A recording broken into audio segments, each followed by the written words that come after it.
talked about your dad and the role model that he was. What are you trying to do with your kids? Because they're all boys, right? So like it's quite apt with what you're doing Yeah. and like sort of going down that. So what have you taken from your father, and what are you changing? What do you want to envision onto your kids? Yeah, it's a good question because I'm similar to my dad, like all of us. So you'll be similar to your dad and your mum in some ways, but my dad and I are very different. He's very kind of analytical. Like when he was younger, could take engines apart.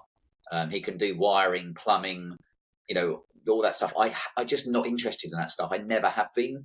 So I've been lucky really with my father that he's actually I can be crap at those things because he comes and does them for me. But I realize with Yeah, my kids that my son Hudson, he loves woodwork and everything.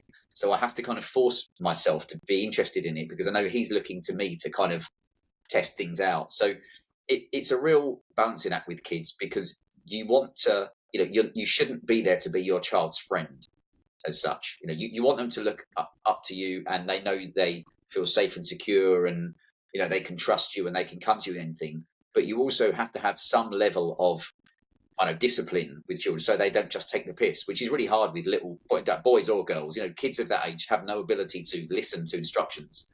And they've been yeah, my biggest challenge because I don't think I ever lost my temper until I had kids.